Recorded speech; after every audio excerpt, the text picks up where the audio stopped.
The Democrat Party has changed, and even a precursory glance at the party's platform from the 90s proves it. Now, before I begin, I'd like to say I have many friends and acquaintances who vote routinely for the Democrats, and I consider many of these people to be decent, polite people. Many people have told me that they didn't leave the Republican Party. The Republican Party left them, only to jump headlong into a Democrat Party that they don't realize has morphed and changed extremely over the last 20 years. Now, whatever it's changing into was widely rejected by the American public this last election, and I think that President-elect Trump, for all of his buffoonery, has showed us exactly what that party has become.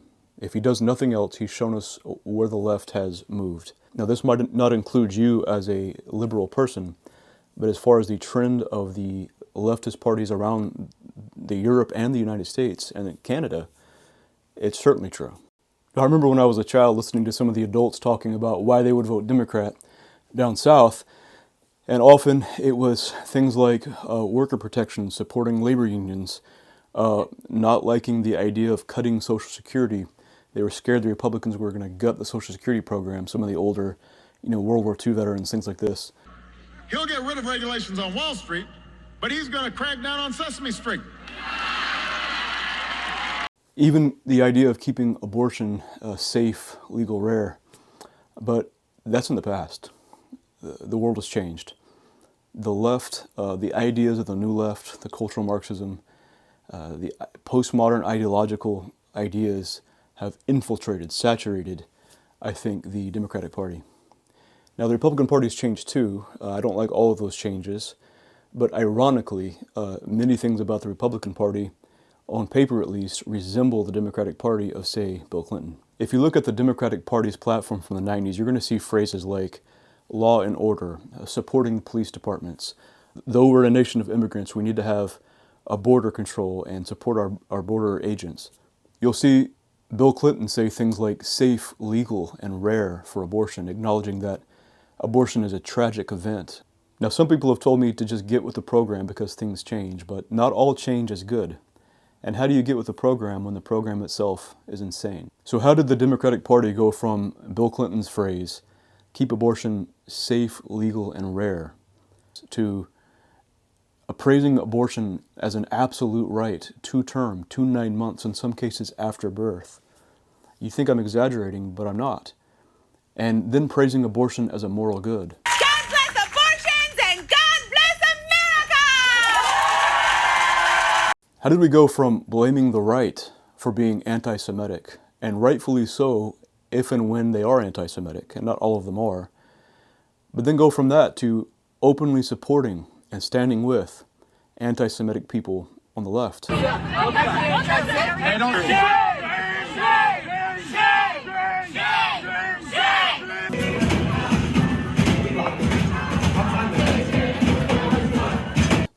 Including the former president of Harvard not able to answer the question as to whether or not saying genocide for Jews was anti-Semitic.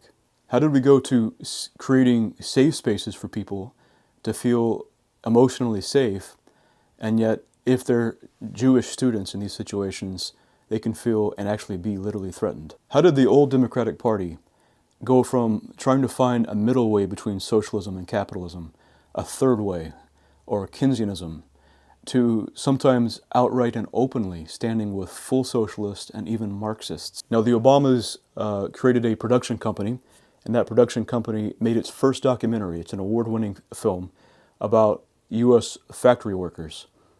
But the people who produced that film, in accepting their reward, quoted a certain line from a certain book by one Karl Marx. Working people have it harder and harder these days, and we believe that things will get better when workers of the world unite. But I'm sure that's just a coincidence. How did so many on the American and European left go from loving America, though knowing it has deep flaws, acknowledging those flaws and seeking to improve them, to openly hating it? The entire system has to burn. And I'm not going to even use save this country. This country is not worth saving. This country is a piece of shit. Now, so many on the left and in the Democratic Party, and this may not be you, but so many people, and I plead with you, if you're a decent person, to acknowledge this and separate yourself from this. But so many people will show violence, tragic violence in this country. And I would agree with them that, and we can talk about the complexities of inner city policing with, relationship with the residents and all the many complexities of that. But how do we go from dwelling on that violence and yet not acknowledging or simply glossing over violence when it doesn't fit our narrative? These awful criminals took his life. For 38 years, Captain David Dorn protected the city of St. Louis and continued serving as chief of police in Moline Acres for 5 more years. I couldn't believe it. That's why loved ones are shocked he was shot and killed as he continued protecting in his last moments.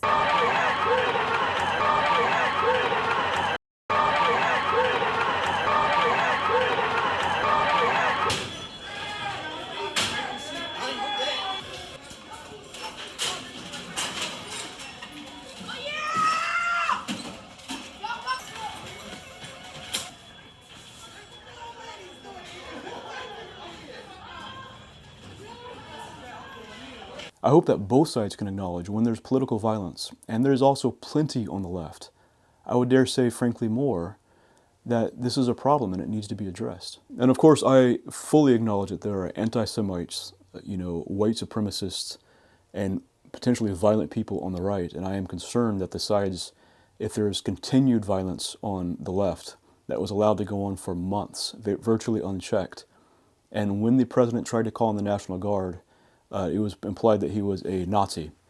Even though governors can call in the National Guard, if the president does that, somehow he's a Nazi. I am concerned that if this violence continues or springs up again and goes unchecked, eventually people have less of a tolerance for that now. And of course there could be right-wing violence as well, and that's something I'm concerned about. I'm also concerned that anyone who tries to deal with it from a government level, if they have an R by their name, will be simply called fascist. So how did the Democratic Party go from promoting law and order to using the legal and investigative system at multiple layers to clearly, literally lock up their political opponent? And it's not because he's a more criminal probably than the opposition.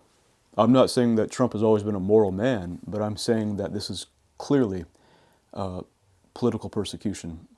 We went from don't say lock her up to locking him up. Overzealous misuse of law to punish Trump. The most egregious of the cases pursued was Alvin Bragg's one in New York, one that even he was once skeptical of, but was reportedly pressured by some on the left into pursuing. It's worth noting that in this week's election, a CNN exit poll found that among those who believe that democracy in the U.S. is threatened, a majority supported Trump. Lawfare turned Trump from being a loser into a victim.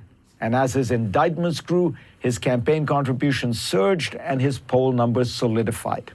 Why did the Democratic Party complain, understandably, I think, about the sexual immorality of Donald Trump?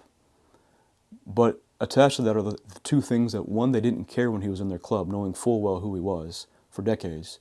And two, they have Bill Clinton and Cardi B and Howard Stern and other people who we know are not moral people. Some of these are abusers.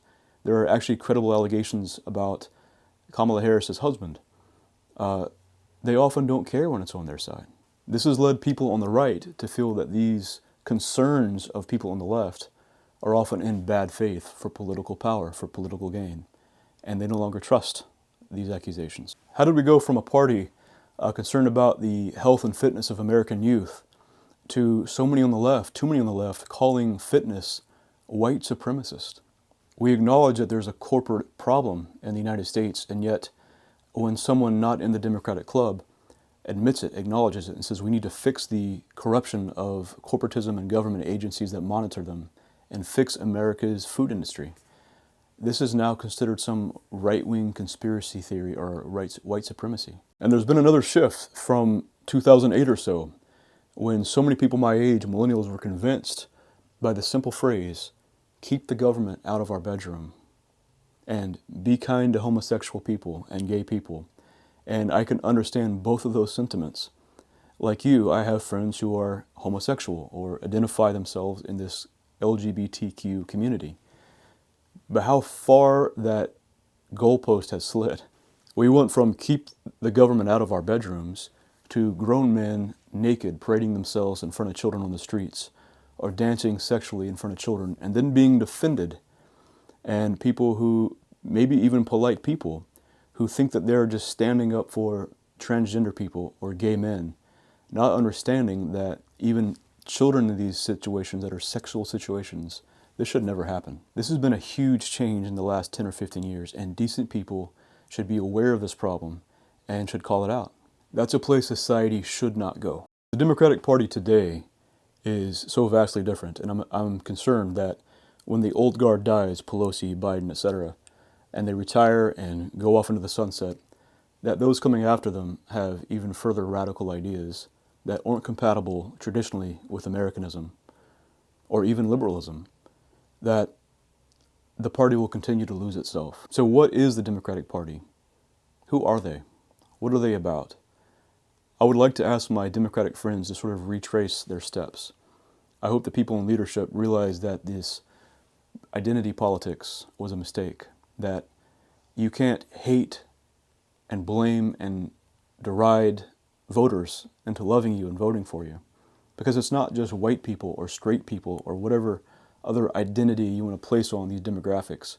Across the board, Latinos, even with women, Jews, some of the gay vote, Christians, Amish, black, white, etc., the Democrats lost vast ground. The country didn't become necessarily more far-right or alt-right.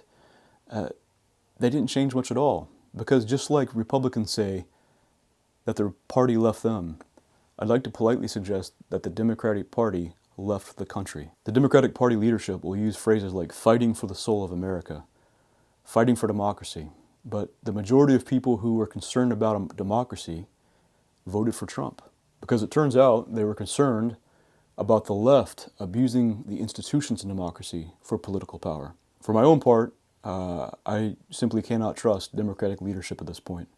And so that I wish the best, and I love my Democratic friends who vote Democrat, who are on the left, and I have friends all across the spectrum. For my own part, I don't think that party needs any more power. And I have concerns about the GOP. Some of them I can't vote for, some of them I don't trust, some of them I don't agree with. But for my own part, I hope the Democratic Party continues to not have power. I just don't think they can be trusted with it. I'm not going to be lied to by these people. However, I do hope that leadership going forward sort of reevaluates and retraces their ideas and steps. I love this country, and I understand full well the historic problems, the problems now. This is not a perfect place or a perfect people. I think this country has at sometimes been frankly unfair, even to French immigrant Catholics coming in for labor in the past. The New York Times wrote an article talking about how these people could not be trusted because they were Catholic. So I understand full well that this country can be have unfair prejudices in certain people groups. But to just acknowledge the bad, or to use the bad to push a false narrative, or to gain political power, or to convince people that you are the only one with your leftist ideology that can fix the sins of the past, is unwise. The reality is the Democratic Party has shifted away from unions and labor and common sense and the working class and the concerns of black voters in inner cities into identity politics. Kamala Harris was caught on mic saying that she needed to appeal to men because she realized she was polling so far behind. And now you can blame all men as the oppressor class, which would be part of the problem. But if you go on the Democratic website, it mentions 16 or 18 groups, including ethnic groups, racial groups, religious groups, ideological groups, and gender, women. And the one group it leaves out is men. And so, of course, I don't think that they could be surprised that they don't appeal to men when they're not even really trying to until the last minute. It also simply must be said that in trying to appeal to everyone, that the Democratic Party, in adopting this sort of postmodern ideological model, everyone that they see as being around the margins of society, which is not accurate, or down the scale, a hierarchy of privilege or power,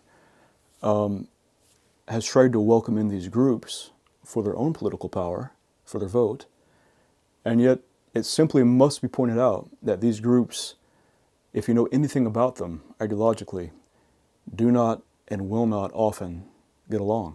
It's been tried in Europe. You can call me what you'd like, and I'm not trying to offend you, but historically, say in France, third-wave feminist groups and Islamic groups don't get along. The final error is a more diffuse one, the dominance of identity politics on the left, which made it push for all kinds of DEI policies that largely came out of the urban academic bubble, but alienated many mainstream voters.